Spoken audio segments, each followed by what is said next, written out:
Samantha Reeves woke up early that morning. The sun was just coming up. She went outside in her workout clothes to start her daily training. Sam was a fighter. She had been in the Marines before becoming a champion MMA fighter. Her friends and fans called her the Hurricane because she was unstoppable in the ring.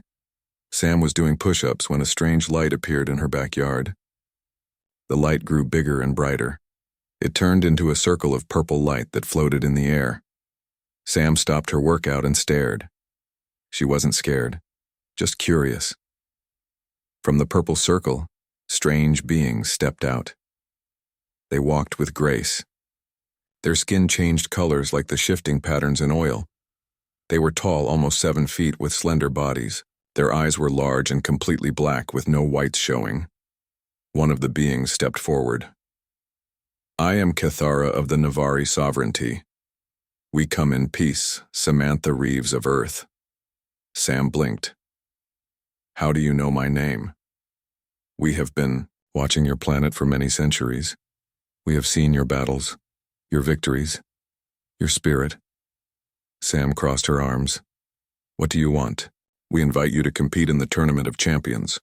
It happens once every 100 years. Warriors from all known worlds compete for glory and honor." Sam looked at the alien and then at the portal behind them. This had to be a dream, or a very elaborate prank. "Why me?" "Your fighting spirit is remarkable even among your kind. Humans have a unique approach to combat that interests us." Another alien stepped forward, holding a small device. The device projected a 3D image in the air. It showed various planets and star systems. "Our home is here," Cathara pointed to a bright star. "The tournament will be held on our capital ship, the Astral Luminescence. It is a great honor to be invited." Sam thought for a moment. If this was real, it was the chance of a lifetime. If it wasn't real, well, she wasn't doing anything special that day anyway. "What's the catch?" "There's always a catch," Sam said. Cathara's skin rippled with colors. "The winner receives advanced technology and protection for their homeworld. The Navari sovereignty has many enemies. Our allies benefit from our protection. And if I lose, you return home with honor for having competed. But you should know, no non-Navari has ever reached even the quarterfinals." That sealed it for Sam. She loved a challenge. "When do we leave?" "Now, if you are ready." Sam looked back at her small house. "Let me pack a bag." "There is no need. All necessities will be provided." Sam shrugged.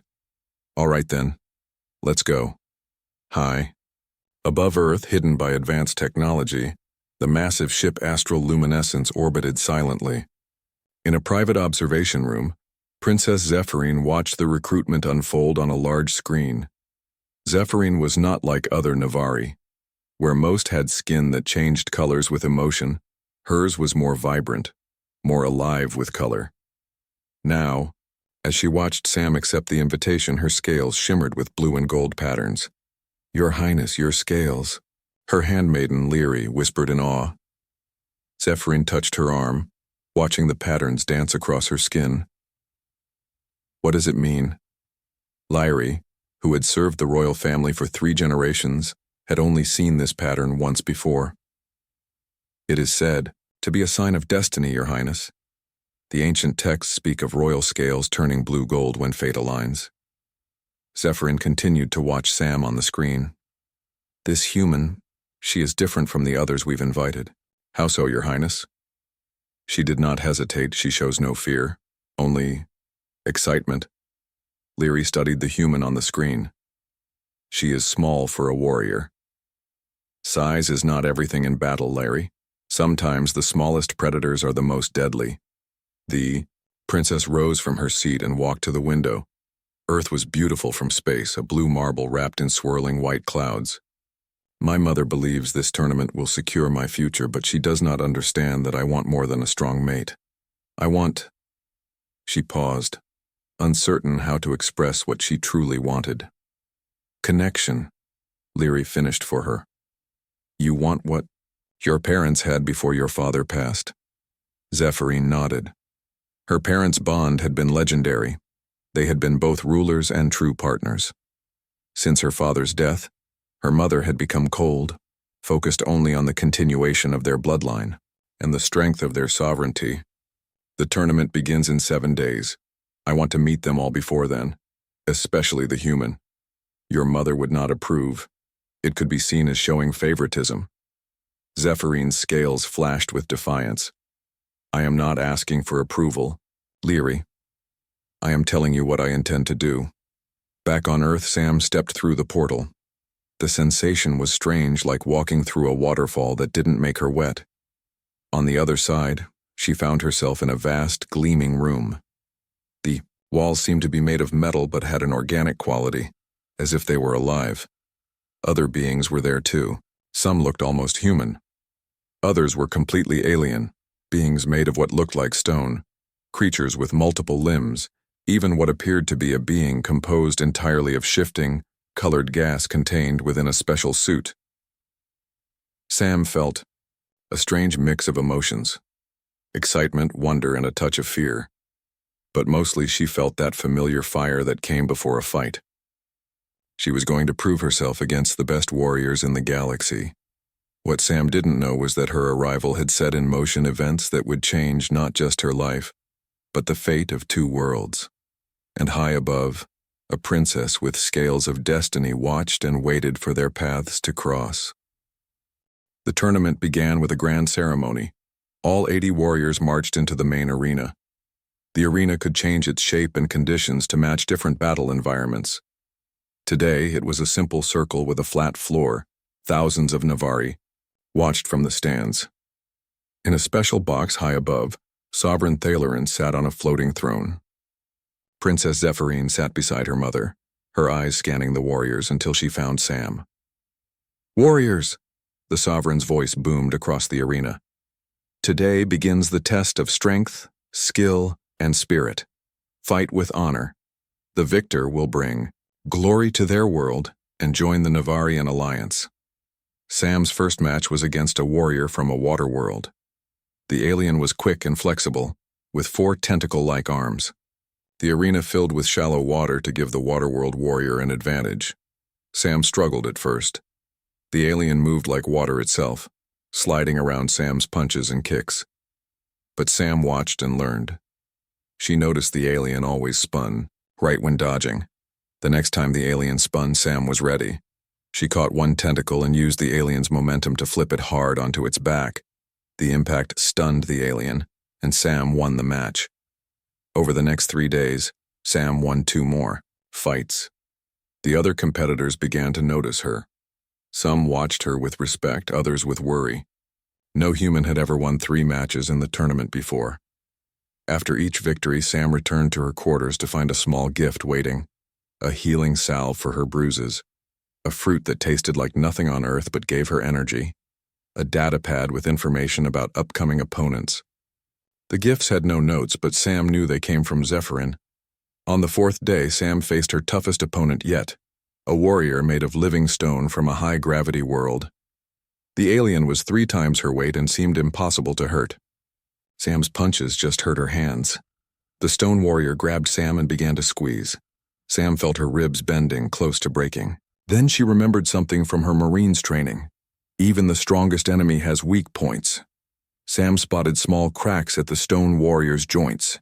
She jabbed her fingers into these spots, hitting pressure points. The stone warrior roared and dropped her. Sam kept targeting these weak spots until the stone warrior could no longer fight. The crowd went silent in shock before erupting in cheers. Now only 16 warriors remained in the tournament. Sam had made it to the round of 16, farther than any human in history. Her next opponent would be Vorax, the champion of the last tournament. Vorax came from a gas giant planet and wore special armor to survive in normal atmospheres. He had never lost a match. The night before her fight with Vorax, Sam was studying videos of his previous matches when her door opened.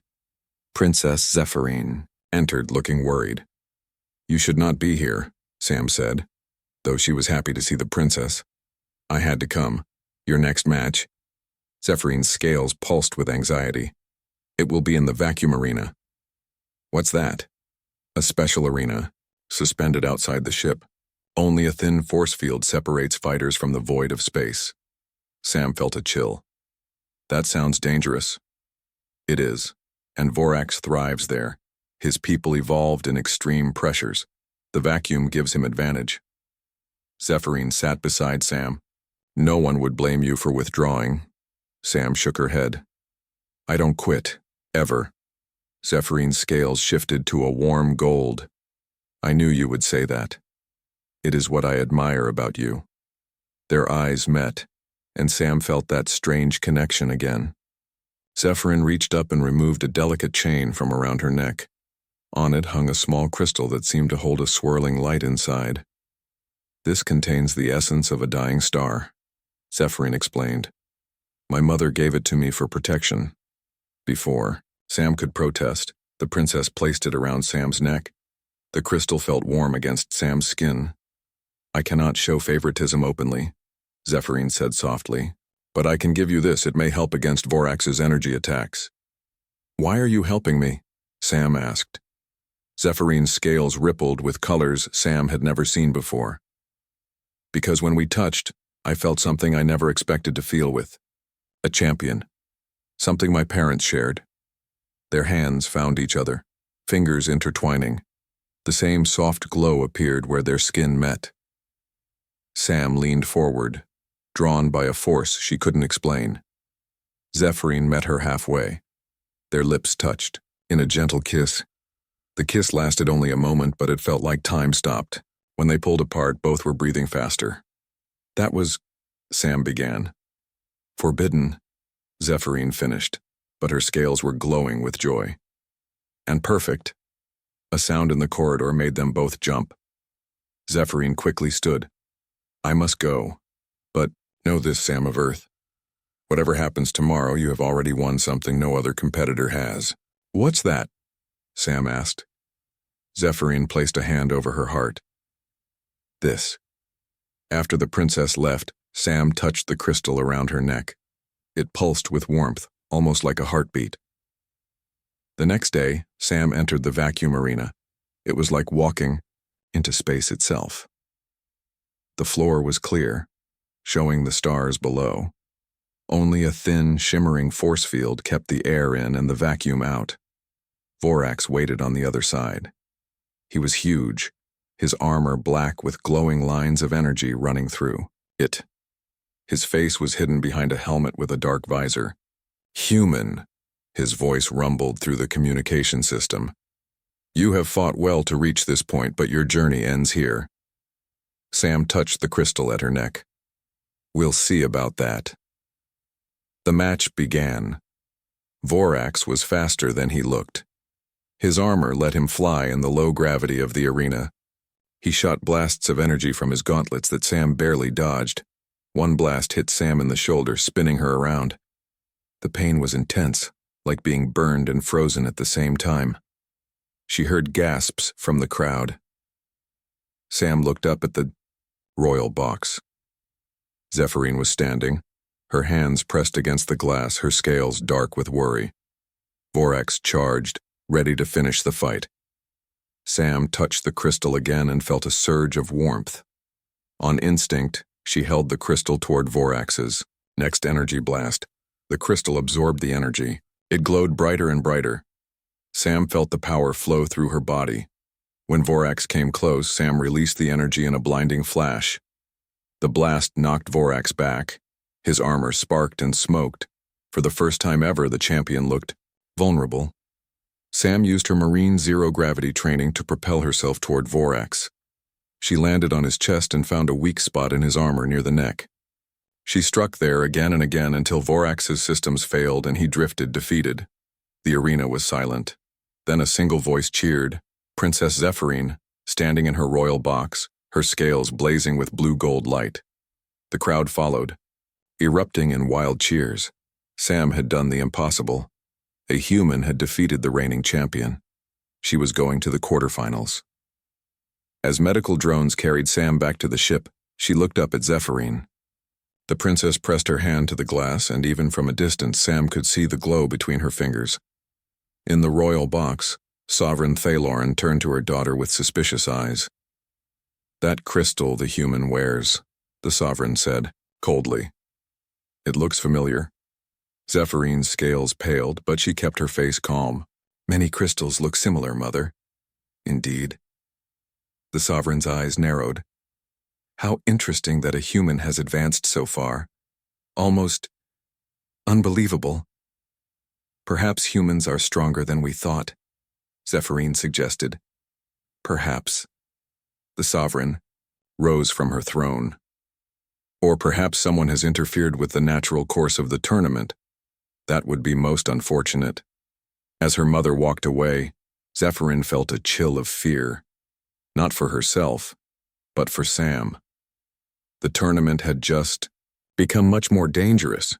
Sam followed the aliens through the massive ship. It was like a city in space. The hallways were wide and tall. The walls sometimes became clear, showing the stars outside. Sam could see Earth getting smaller as they moved away. "This is amazing," Sam said, touching one of the walls. It felt warm, almost alive. "The astral luminescence is our greatest vessel," Kithara said. "It houses over 10,000 Navari and can support twice that many visitors during the tournament." They arrived at a large room with 8 doors. "These are the competitor quarters," Kithara explained. "Each warrior from each world has their own space, adapted to their needs." Sam's room was simple but comfortable. There was a bed that adjusted to her body when she sat on it. The bathroom had strange fixtures, but a helpful screen showed her how to use them. A window looked out into space. "There will be an orientation in 3 hours," Kithara said. "You will meet the other competitors then." After Kithara left, Sam explored her room. She found clothes that fit her perfectly. The food dispenser in the wall made Earth foods, though they tasted slightly different. Later, Sam joined the other competitors in a large hall. There were 24 warriors from 8 different worlds. Some looked almost human. Others were completely alien. A large, 4-armed being approached her. Its skin was dark gray and looked tough, like rhino hide. "You are the Earth Warrior," it said in a deep voice. "I am Drell from Vargas Prime." "I'm Sam," she replied, looking up at the massive alien. "You are small," Drell observed. "But size is not everything. I watch your planet's fighting sport sometimes. Your technique is interesting." Before Sam could reply, a hush fell over the room. Everyone turned toward a large door that was opening. A group of Navari entered, their skin shimmering with formal patterns of blue and silver. In the middle walked a figure that stood out from all the rest. Princess Zephyrine moved with grace. Her scales rippled with colors more vibrant than any other Navari. She wore a simple but elegant dress that seemed to be made of liquid metal. A small crown, of what looked like living crystal, sat on her head. "Welcome, warriors," Zephyrine said, her voice clear and musical. "I am Princess Zephyrine of the Navari Sovereignty. On behalf of my mother, Sovereign Thalorin, I welcome you to the Tournament of Champions." Sam couldn't look away. There was something about the princess that drew her attention. When Zephyrine's eyes swept across the room, they paused for just a moment on Sam. Their eyes met, and Sam felt a strange connection, like an electric current passing between them. "The tournament begins in 7 days," Zephyrine continued. "During this time, you will train and acclimate to our ship. You will learn the rules and traditions of combat. May the strongest and wisest prevail." After the princess left, the competitors broke into groups. Many ignored Sam, seeing humans as weak. But Drell stayed by her side. "The princess looked at you," Drell said. "That is unusual." "What do you mean?" "The royal family rarely takes notice of individuals, especially outsiders." Drell's forearms crossed in different patterns. "You should be careful. Royal attention can be dangerous." That night Sam couldn't sleep. The bed was comfortable, but her mind was racing with all she had seen. She got up and was doing push-ups when she heard a soft sound at her door. The door opened, and a hooded figure slipped inside. Sam jumped to her feet, ready to fight. The figure raised a hand in a peaceful gesture and lowered the hood. It was Princess Zephyrine. Please, be at ease, the princess said softly. I mean you no harm. How? Did you get in here? Isn't there security? Sam asked, surprised. Zephyrine scales shimmered with amusement. It is my ship. There are ways to move about unnoticed when one grows up in these halls. Sam relaxed slightly, but remained alert. Why are you here? Curiosity, Zephyrine admitted. I have watched many tournaments, but never has a human advanced far. Yet there is something about you that feels different. Sam wasn't sure how to respond to that. I'm just here to compete. Are you? Most come for the prizes, advanced technology, protection for their homeworld. Zephyrine moved closer. What drives you, Samantha Reeves? Sam, she corrected automatically. Just call me Sam, and I guess I'm here because I never back down from a challenge. Zephyrine smiled, her scales shifting to a soft golden hue. That is what I thought. You fight for the joy of testing your limits. The princess walked to the window, looking out at the stars. There is something you should know about the tournament. Something not told to the competitors. Sam moved closer. What's that? The winner does not just receive prizes and honor. They become connected to the Navari royal line. Zephyrine turned to face Sam. The tournament began centuries ago as a way to bring new strength into our bloodline. The winner becomes bonded to the royal house. Sam's eyes widened. You mean marriage? A form of it, yes. A political and genetic alliance. Zephyrine scales darkened to a troubled gray. My future is being wagered on combat prowess. I came to see what manner of being might claim both victory and my future. That's not right, Sam said.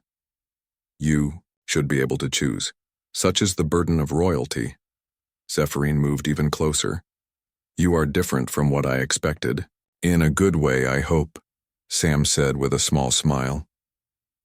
Yes, Zephyrine whispered. Then, breaking all protocol, she reached out and touched Sam's hand.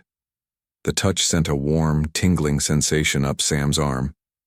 Where the princess's fingers met her skin, a faint glow appeared like luminescent ink spreading under her skin. What is that? Sam asked, watching the light slowly fade. A rare reaction, Zephyrine said, sounding surprised. It is said that when the scales of destiny meet there, match, a bond forms that can be seen. Before Sam could ask what that meant, Zephyrine pulled her hand away. I must go. Dawn comes soon and I cannot be found here. Will I see you again? Sam asked. Perhaps, but we must be careful. There are many who watch the princess and the competitors with suspicion. Zephyrine pulled her hood up. Prepare well, Sam of Earth. The tournament is more dangerous than you know. After the princess left, Sam looked at her hand where the glow had been. It was gone now, but she could still feel a pleasant warmth where Zephyrine had touched her. She went back to bed, but sleep was even harder to find now. In her royal quarters, Zephyrine stared at her own hand, where the same glow was just fading. Her handmaiden, Lyri, gasped when she saw it. Your Highness, did you touch the human? Lyri asked in alarm. I did. Zephyrine couldn't stop staring at her hand. The bond light. I have only read of such things in the ancient texts. It is said to appear when two souls are destined to meet across the stars. Lyri looked worried.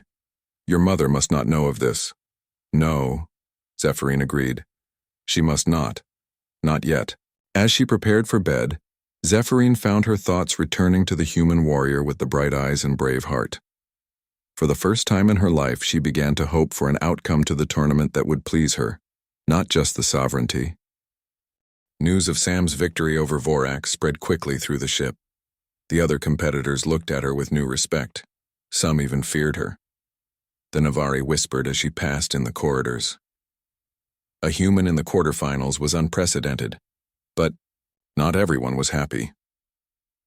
The morning after her victory, Sam was summoned to appear before the High Council of the Navari. The council met in a grand chamber with walls that showed the stars outside.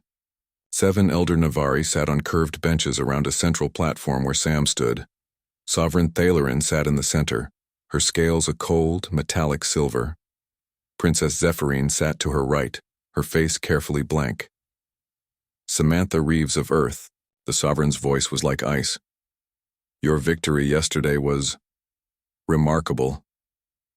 Thank you, Sovereign, Sam replied, standing straight. A male Navari with dark green scales leaned forward. Too remarkable, perhaps. I am Mile Thanix, Royal Security. Director, my duty is to ensure the tournament remains fair.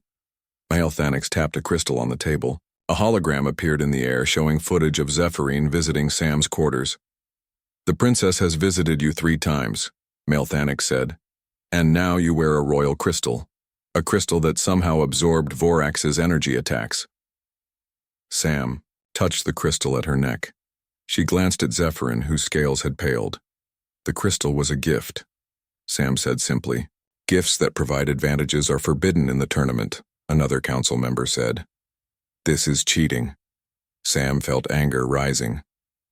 With respect, I didn't know it would help against Vorax, and I beat my first 3 opponents without it. Ignorance is not an excuse, Mile Thanix replied. I recommend the human be disqualified. A murmur ran through the council. Zephyrine stood suddenly. Mother, council members, this is unjust. The crystal is a token, not a weapon. Sam's victory came from her skill and adaptability. The Sovereign raised a hand for silence. Daughter, your interference is concerning. What interest do you have in this human's success? Zephyrine's scales flushed with colors she tried to control. I have interest in a fair tournament, nothing more. The Sovereign's eyes narrowed. We shall see. She turned back to Sam. You have broken no written rule, human. The council will deliberate on whether the spirit of our competition has been compromised. As the council members talked among themselves, a loud alarm suddenly blared throughout the chamber. Red lights flashed along the walls. We are under attack, a voice announced over the communication system. All Navari to battle stations, all visitors to safety zones. The Sovereign rose quickly. Who dares attack during the sacred tournament? Hologram appeared showing several ships approaching the astral luminescence. They were angular and black with red lights pulsing along their hulls. Krell ships, Mile Thanix said grimly. Our ancient enemies. How did they get past our defenses? The Sovereign demanded. Unknown, Your Majesty. But they are targeting our main shield generators. The ship shuddered as something hit it. The lights flickered. Mother, we must evacuate, Zephyrine said. No, the Sovereign replied firmly. No, Sovereign has ever fled from battle. Take the Royal Guard and get to the emergency transport. I won't leave you, Zephyrine protested. This is not a request, it is an order. The Sovereign turned to Mile Thanix. Escort the princess to safety. Sam stepped forward. I can help fight. I was a Marine on Earth. The Sovereign looked at Sam with surprise. Your offer is noted, human, but this is not your battle. With respect, Sovereign, if your enemies win, none of us get to go home. That makes it my battle, too. Before the Sovereign could reply, another explosion rocked the ship, stronger this time. The artificial gravity flickered, and everyone floated for a moment before it stabilized. Multiple hull breaches reported, the communication system announced. Sections 12 through 17 are compromised. Intruders detected in the royal quarters. They're not just attacking, Mile Thanix realized. They're boarding us. The Sovereign's scales darkened with anger. They dare. She turned to her guards. Get Princess Zephyrine to safety now. I will. Join the defense force. Guards surrounded Zephyrine and began moving her toward a door at the back of the chamber. Sam followed, but Mile Thanix blocked her path. Not you, human. Return to your quarters. Let her come, Zephyrine called back. She has proven herself a warrior. After a moment of hesitation, Mile Thanix nodded. Very well, but stay close to the guards. They moved quickly through the corridors of the ship.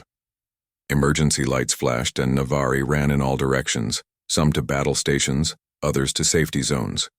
Occasionally, the ship would shake from another impact. Sam caught, up to Zephyrine. Are you okay? I am concerned, Zephyrine replied quietly. The Krell are ruthless and they have hated us for centuries, but they have never been bold enough to attack during a tournament. Why now? Sam asked. I don't know. All races respect the sanctity of the tournament. It has always been neutral ground. They reached a large elevator that would take them to the emergency transport bay. As they waited for it to arrive, Sam heard a strange sound, like metal scratching against metal coming from inside the ventilation system above them.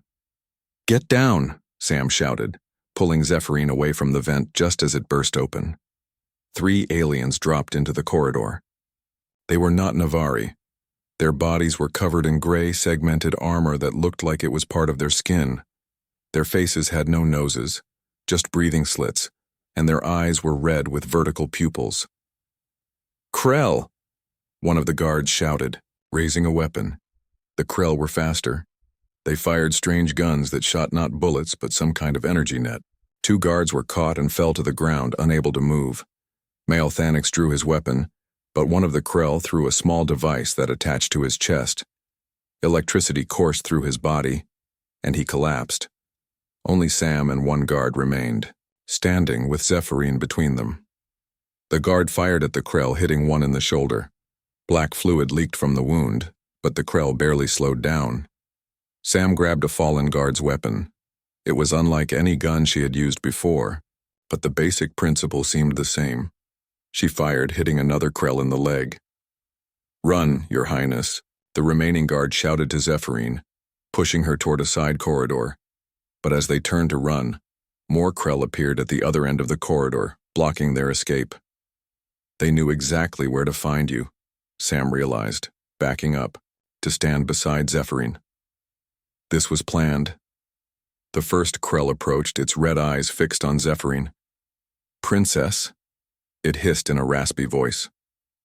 You will come with us. I will not, Zephyrin replied, her scales flashing defiantly.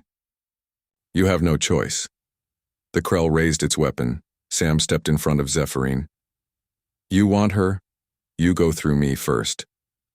The Krell's mouth opened in what might have been a smile, showing sharp teeth. As you wish, human. It fired its weapon. Sam dove to the side, pulling Zephyrin with her. They rolled behind a support pillar as energy nets hit the wall behind them. We need a plan, Sam whispered. Zephyrin looked around desperately. The emergency access panel. She pointed to a small panel on the wall nearby. It leads to maintenance tunnels. Sam nodded. On my count, run for it. 1, 2, 3. Sam leaped out from behind the pillar, firing the guard's weapon to give Zephyrin cover. Zephyrin ran to the panel and quickly pressed her hand against it. The panel slid open. Sam backed toward the opening, still firing. 1 Krell fell, but the others kept coming. As Sam reached the panel, something hit her in the back, an energy net that wrapped around her body. She fell, unable to move. Sam! Zephyrin cried, reaching for her. Go! Sam managed to say through gritted teeth. Run! But Zephyrin didn't run. Instead, she knelt beside Sam, her scales glowing bright white. She placed her hands on the energy net, and to Sam's surprise, the net began to dissolve. How? Sam gasped as she felt the net's grip weaken. Royal genetics, Zephyrin explained quickly. We can neutralize certain energies. Before she could free Sam completely, a Krell grabbed Zephyrin from behind. She struggled, her scales flashing with brilliant light, temporarily blinding the eye. Krell. But another one seized her arms. Take the princess, 1 Krell ordered. Kill the human. No, Zephyrin cried, still fighting against her captors. Sam, partially free from the net, lunged for the nearest Krell. She managed to knock it down, but the others were dragging Zephyrin away. The last thing Sam saw before something hard hit the back of her head was Zephyrin's face, her scales dark with fear, her eyes locked on Sam's. Then darkness took her. Sam woke up in the medical bay of the astral luminescence. Her head throbbed with pain. She tried to sit up and felt gentle hands pushing her back down. Easy, human. You took a bad hit, a voice said. Sam blinked until her vision cleared. It was Drell, the 4-armed warrior who had become her friend. Zephyrin, Sam said, her voice hoarse. They took her. We know, Drell replied grimly. The Krell captured the princess 8 hours ago. The whole ship is in chaos. Sam pushed herself, up despite the pain. We have to rescue her. The Sovereign has already sent elite forces to find the Krell ship, but they are having trouble tracking it. How did they even get on board? Sam asked. Treachery, a cold voice said from the doorway. It was Male Thanix, the security director. His scales were dark with anger. Someone disabled sections of our defense grid, someone who knew our systems. You think one of the Navari helped them? Sam asked, shocked. Male Thanix's eyes narrowed. Or perhaps someone else? Someone who has spent time with the princess, learning our secrets. Sam realized. He was looking at her. You think I helped them? That's crazy. I tried to protect her. So you say. Male Thanix stepped closer. Yet you survived while trained guards did not. Drell moved his massive body between them. I vouch for this human's honor. On my homeworld, that is a blood oath. Male Thanix hesitated. A vouching from a Vargas Prime warrior was not taken lightly. Very well, he said finally. But the human stays confined to this medical bay until the Sovereign decides what to do. After he left, Sam turned to Drell. Thank you. I have watched. You fight. You have a warrior's heart. You would not betray your princess. She's not my princess, Sam said automatically, but the words felt hollow. Drell's 4 eyes blinked in a pattern that Sam had learned was the equivalent of a knowing smile. The whole ship has seen how you look at each other. Some find it strange. I find it interesting. Sam touched the star crystal still hanging around her neck. It felt cooler than before, but it still pulsed faintly. I need to help find her, Sam said, swinging her legs off the bed. Can you get me out of here? That would be against the security. Director's orders, Drell said seriously. Then all 4 of his arms made a shrugging motion.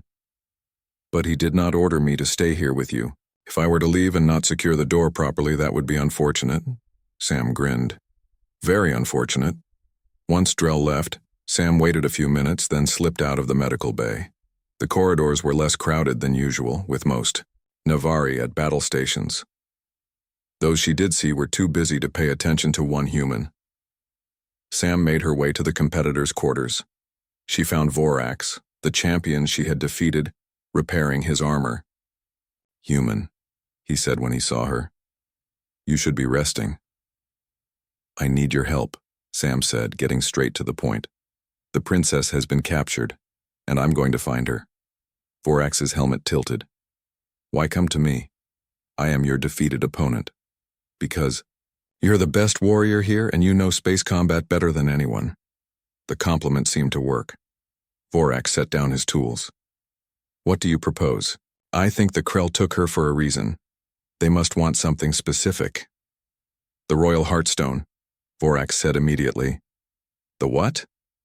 Every Navari royal carries a crystal containing the genetic memory of their line. It is their most sacred possession. Sam touched the crystal around her neck. Like this? No, that is merely a protection charm. The Royal Heartstone is far more powerful. With it, one could create weapons to target the Navari specifically, biological weapons that could wipe out their entire species. Sam felt cold. That's why they want Zephyrine. She's carrying this Heartstone. It is likely. The question is, how do we find her? Sam thought for a moment. The crystal she gave me. It's connected to her somehow. When we touch, it glows. Vorax studied the crystal. A bond token. Rare, even among the Navari. It might be possible to use it to locate her, but we would need specialized equipment. Can you get it? Not alone, but perhaps with help. Within an hour, Sam had gathered a small rescue team. Vorax, Drell, and 2 other competitors who respected Sam's fighting skills. They met in a small shuttle bay that was minimally guarded. Vorax had obtained a tracking device that he modified to work with Sam's crystal. When activated, it projected a holographic map of nearby space, with a faint pulse showing a distant point. That must be her, Sam said, pointing to the pulse. But she's far away and moving fast. We cannot catch them in a shuttle, Drell said. We don't need to catch them, Sam replied. We just need to get close enough to board them. The Navari would never approve this mission, one of the other competitors warned. That's why we're not asking permission, Sam said. I'm going with, or without you all. Vorax's helmet turned toward her. You would risk everything for the princess? Sam nodded firmly. Yes. Why? Sam touched the crystal. Because she believed in me when no one else did. And because I care about her. The competitors looked at each other, then back at Sam. I will go, Drell said, placing one of his 4 hands on Sam's shoulder. As will I, Vorax added. It will be interesting to fight alongside the human who defeated me. The other 2 warriors agreed as well. They took a small, fast shuttle from the bay. Vorax, who had experience piloting, took the controls. They slipped away from the astral luminescence without being detected, following the pulse on the tracking device. The Krell ship is moving toward their home territory, Vorax said. If they reach it, we will never get the princess back. Then, we'd better catch them first, Sam replied. After 2 hours of high-speed pursuit, they finally saw the Krell ship, black against the stars with red lights pulsing along its hull. It was bigger than their shuttle, but not by much. How do we get on board? Drell asked. Sam studied the ship. Those look like exhaust ports along the lower hull. If we can get close enough, we might be able to enter through one of them. That is extremely dangerous, Vorax warned. The heat alone could kill us. Do you have a better idea? Sam asked. Vorax was silent for a moment. No, but I can modify my armor to withstand the heat long enough to get us inside. Do it. While Vorax worked, Sam checked the tracking device. Again. The pulse was stronger now, confirming that Zephyrin was on the Krell ship. But something else caught her attention. The crystal around her neck was getting warmer. She knows we're coming, Sam whispered, closing her hand around the crystal. They approached the Krell ship from below, using a sensor-blocking field that Vorax had installed on the shuttle. When they were close enough, Vorax extended a boarding tube toward one of the smaller exhaust ports. We have one attempt, Vorax said. The tube will melt within minutes. Sam nodded. Let's go. One by one, they entered the boarding tube. The heat was intense, even with the protection of Vorax's modified armor technology. Sam went first, crawling through the narrow tube until she reached the exhaust port. It was sealed, but the metal was hot from the ship's engines. Sam used a cutting tool Drell had given her to slice through the softened metal. It gave way, revealing a dark maintenance tunnel beyond. They all made it through just as the boarding tube collapsed from the heat. They were inside the Krell ship, but there was no going back the way they came. Which way? Drell whispered. Sam took out the tracking device again. It showed Zephyrin was somewhere above them. Up.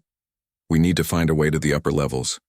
They moved silently through the maintenance tunnels. The inside of the Krell ship was hot and humid, with pipes running along the walls carrying unknown fluids. The air smelled strange, metallic and organic at the same time.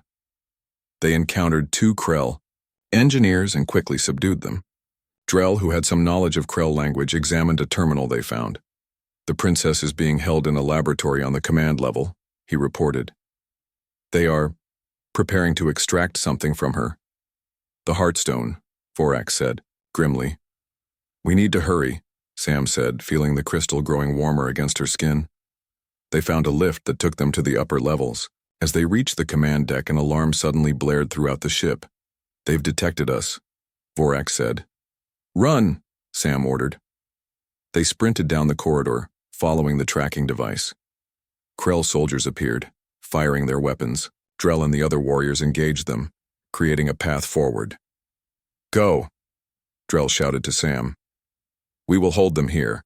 Sam and Vorax continued on, reaching a sealed door at the end of a corridor. The tracking device showed Zephyrin was just beyond it. Can we break through? Sam asked. Vorax examined the door. Yes, but it will take time. Time we don't have, Sam muttered, looking back at the sounds of battle from where they'd left the others. Sam noticed a small access panel beside the door. What about that? It requires Krell DNA to open, Vorax said. Sam thought quickly. She ran back down the corridor to where a dead Krell soldier lay. She dipped her finger in the black fluid leaking from its wound and ran back to the panel. Will this work? She asked, showing Vorax the fluid on her finger. It might. Their security systems are not as advanced as the Navari's. Sam pressed her finger against the panel. For a moment, nothing happened. Then, with a hiss, the door began to open. Inside was a laboratory filled with strange equipment. In the center, Zephyrine was suspended in a containment field, her scales dim with pain. A Krell scientist stood at a control panel with 2 guards nearby.